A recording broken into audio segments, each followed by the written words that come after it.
Good morning, CG. I'm Anna. And I'm Maddie. And we have your announcements for Friday, November 22nd and this upcoming weekend. Today we have a video about South Star Hockey, a feature on Ethan Puck, a video about Thanksgiving, and a video about the CGFAA's production of Frozen.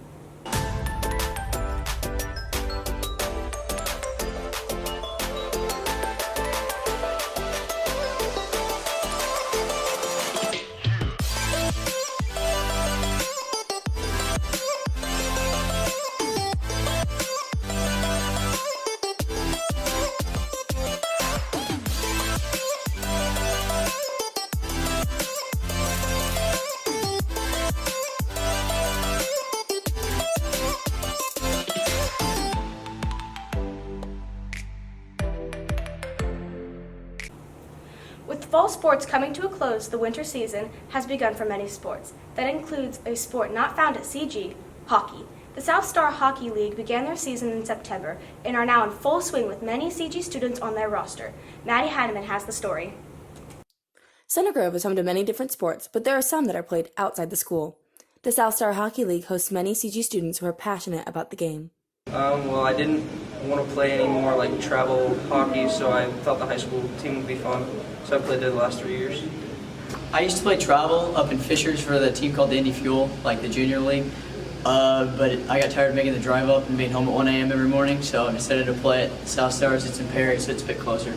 Because South Star is not affiliated with Center Grove, it offers different opportunities and connections to players. To know people from other schools, make friends with them, and play teams from outside of the state. That I get to see friends from all my other schools that I've always played with.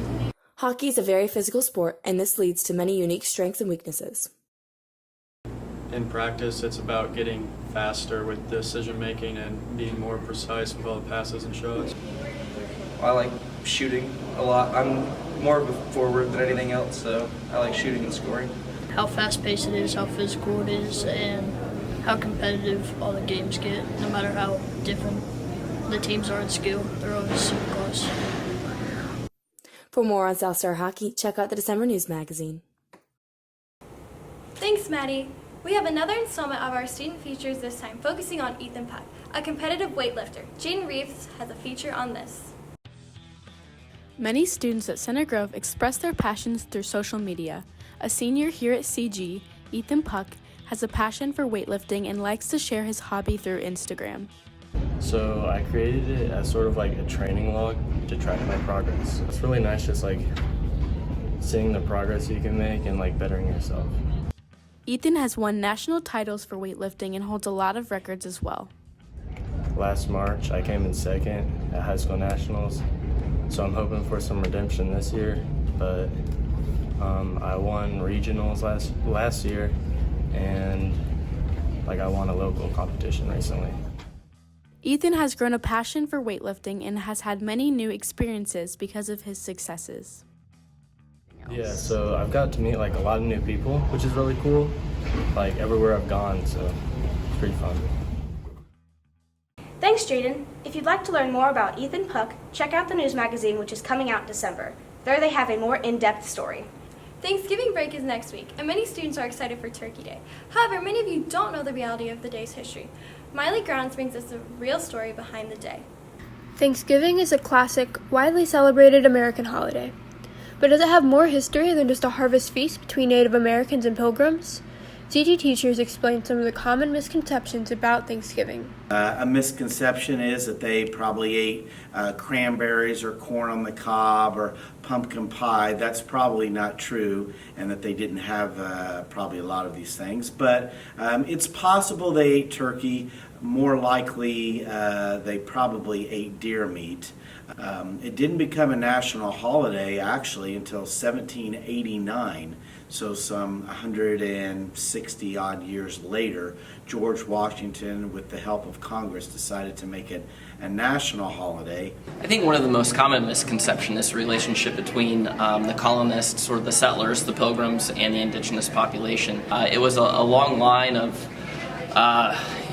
really horrible treatment by European colonizers towards the indigenous population. It's not to downplay the importance of Thanksgiving and our remembrance of it, but we also have to remember that there are two elements to Thanksgiving, and we have those who celebrate it from a European background, and those who are still amongst us that are from the indigenous population that might have a little bit of a different view.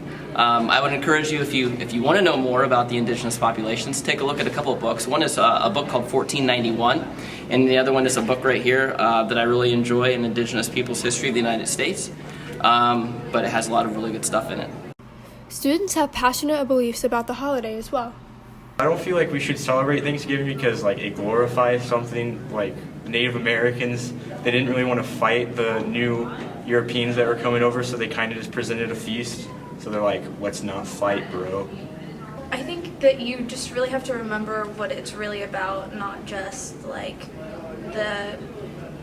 the fun of having food and spending time with your family. You also have to remember that people did suffer and still continue to suffer to this day.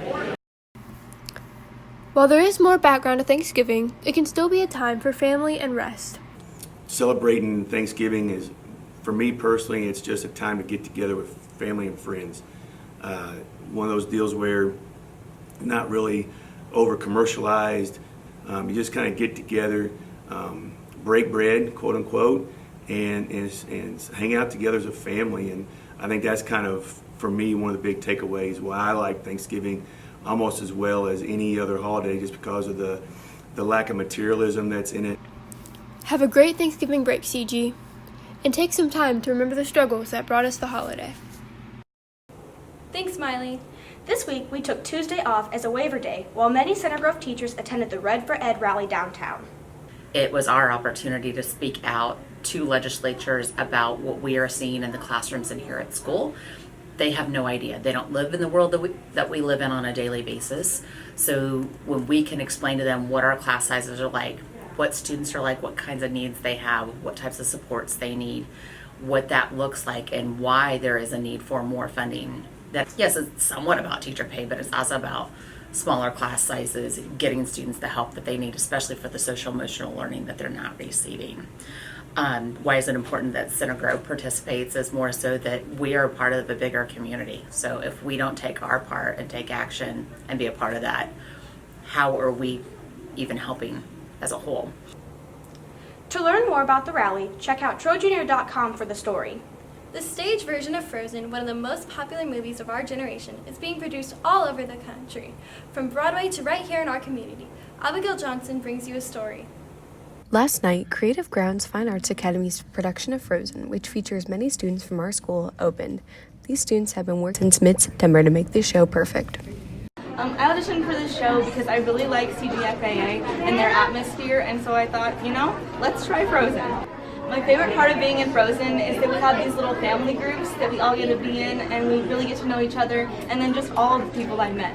Due to the reputation of the movie and the excitement surrounding the sequel, some students have felt pressure to do well in this version of the musical. Everybody's kind of excited for Frozen 2. There's a little bit of pressure to do well even with Frozen Junior. Well, I didn't do a musical last year, and I realized I really miss doing musicals, and they're really fun, so I wanted to get back into it. This show has also helped open up new opportunities for the students being a part of it, including a spot on WTHR. It's my first big lead role. It also opens up opportunities to get interviewed at news stations and newspapers, and it can open up new opportunities for other people through the community. There are still 5 more opportunities to catch the show at T.C. Howe High School. You can see the show tonight at 7, tomorrow at 3 o'clock or 7 o'clock, or Sunday at 3 o'clock or 7 o'clock. Come out to support some of your CG students. Thanks, Abigail. Tickets for Frozen are available on www.cgfinearts.org. Remember to keep up with all the sports action on Twitter at CG_sports. And that's all we have for you today, CG. Bye!